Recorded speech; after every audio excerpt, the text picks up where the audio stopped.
aula de hoje. Nossa aula de hoje é de História, com o conteúdo Capitanias Hereditárias. Esse desenho aqui, não precisa vocês botarem zoom para ler essas palavras aqui. A tia colocou só para a tia ir citando o conteúdo que a tia vai falar. Esse conteúdo se encontra lá no livro de história de vocês, na página 37 e na página 38.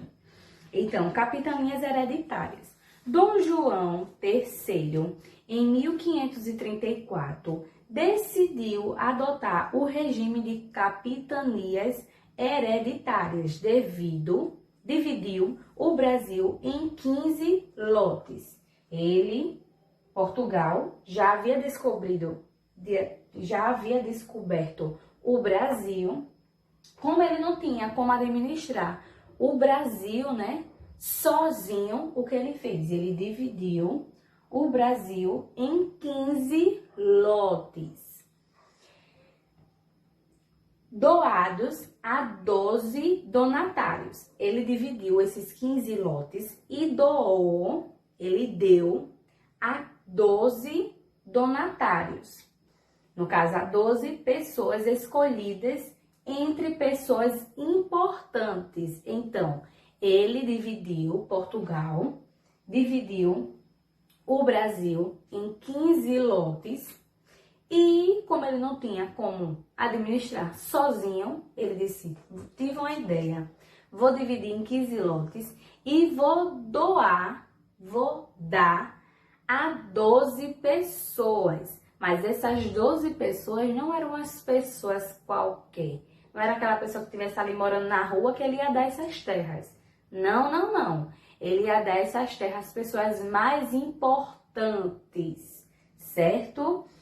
Militares, que no caso essas pessoas importantes seriam quem? Militares, fidalgos ou funcionários da administração colonial. Então, como a gente pode observar aí, são pessoas que têm dinheiro, para investir nessas terras. Então, não era qualquer pessoa que ele deu, Ele pensou que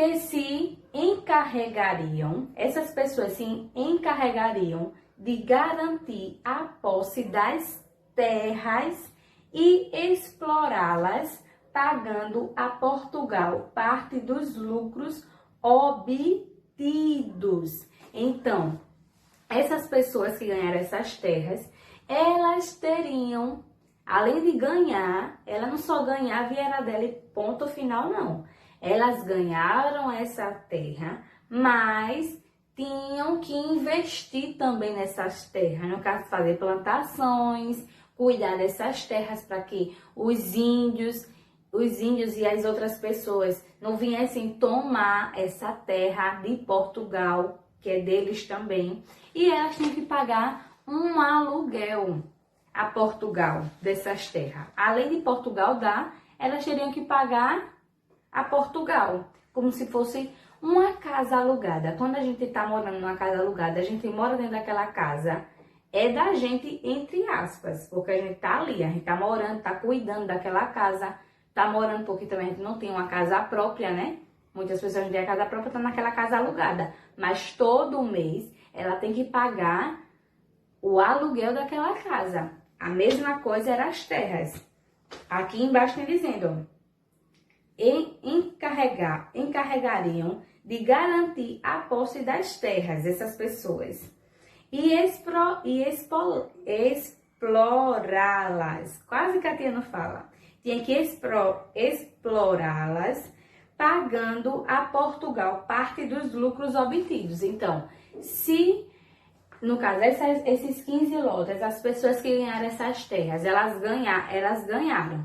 Então, elas iam fazer o quê? Ia fazer plantações, essas plantações ia ter a colheita, elas iam revender. E de acordo com esse lucro que elas iam vender, ela teria que dividir também com Portugal, dar uma parte a Portugal. Portugal também não queria ficar sem ganhar nada, Ele deu para cuidar, mas também queria dinheiro em troca, né? Pois é. Então, ainda continuando aqui, então, tem a divisão de 15 lotes. Teve essa divisão para as 12 pessoas, que não seriam qualquer pessoa, seriam as pessoas importantes, militares, fidalgos ou funcionários da administração colonial. Mas nem todos deram certos. Essa divisão ficou assim: Maranhão ficou com 2 partes de terras, né? Ficou também Ceará, teve Ceará, que é aqui. Esses 2 primeiros é Maranhão, tem aí no livro de vocês.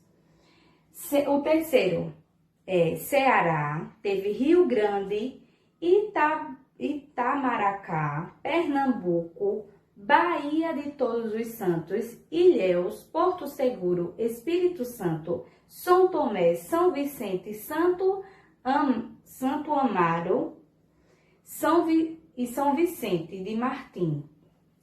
E eu acho que ainda não, tem outra não, só foram essas. Então, dentre esses aqui que a tia citou, só 2 que deram certos. Só 2 que conseguiram desenvolver como é que a tia pode dizer? Essas terras, no caso, as pessoas que ganharam tinham que cuidar, fazer plantações e dividir os lucros com Portugal, né? Pagar tipo um aluguel a Portugal e cuidar também para que os índios e as outras pessoas não viessem invadir essas terras, porque se os índios invadissem, iam tomar as terras deles, né? Então Portugal teria que botar alguém para cuidar. Por isso que ele decidiu fazer essa divisão. Só que nem todos puderam sair de onde viviam para ir cuidar dessas terras, porque tinha muito gasto durante a viagem e não ia ser lucro para essas pessoas. Então, também teve outras pessoas que até chegaram aí, mas a terra não era fértil, não plantava nada, tudo que plantava não crescia, não dava fruto, então não era uma terra fértil e acabou não dando certo. As únicas que deram certo foi Pernambuco, que foi a pessoa principal, no caso, a pessoa que cuidou, né? Que eu posso dizer assim, era Duarte Coelho.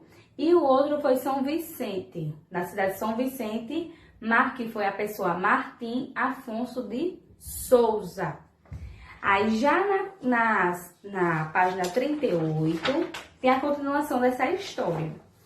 Tem falando aí, os 15 lotes de terra, como a tia já falou e já explicou, eram chamados de capitanias hereditárias. Por que eram chamados de capitanias hereditárias? Porque tinham caráter vitalício, ou seja, podiam passar do pai para o filho mais velho com herança. Então, os 15 lotes de terra eram chamados de capitanias hereditárias. Esse nome capitanias hereditárias veio desses 15 lotes que foram divididos. E hereditário, porque podia passar de pai para filho, só que não podia ser o filho mais novo, nem o filho do meio, tinha que ser o filho mais velho. O filho mais velho ia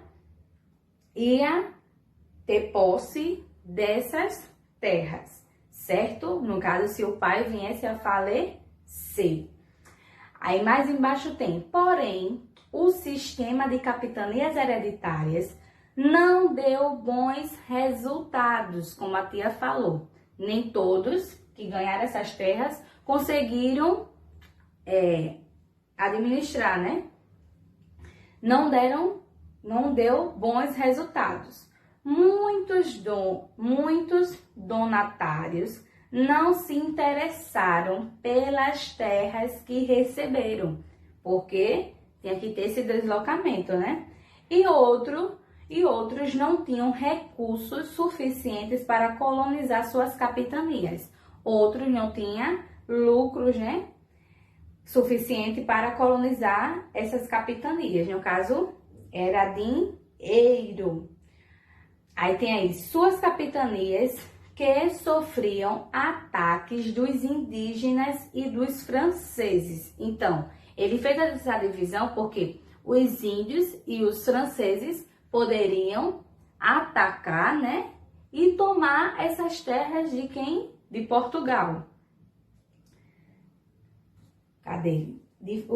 Capitanias dos franceses. São Vicente prosperou devido à lavoura de cana-de-açúcar e à criação de gado. São Vicente prosperou devido à lavoura de cana-de-açúcar e à criação de gado. Então, não só foi plantações, também tinha animais, né?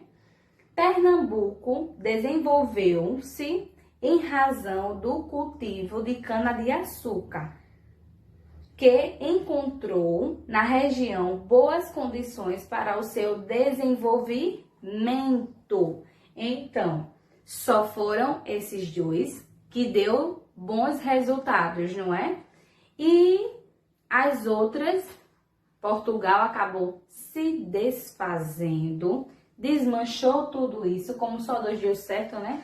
Ele desmanchou, e aí é quando vai entrar uma nova etapa, que será governo geral, que é o nosso próximo conteúdo. Governo geral, que é uma continuação desse assunto ainda sobre capitanias hereditárias, só que com um novo conteúdo, né? Governo geral, que foi após essa divisão de 15 lotes que acabou não dando certo, só 2 estados que conseguiu bons resultados. Então é quando Portugal vai desmanchar tudo isso e vai entrar uma nova etapa, que é o governo geral, que a gente vai ver na próxima aula. Então, agora vocês vão fazer o exercício na página 38 do livro de História, e na página 39 e na página 40. Certo, gente? Beijos e até a nossa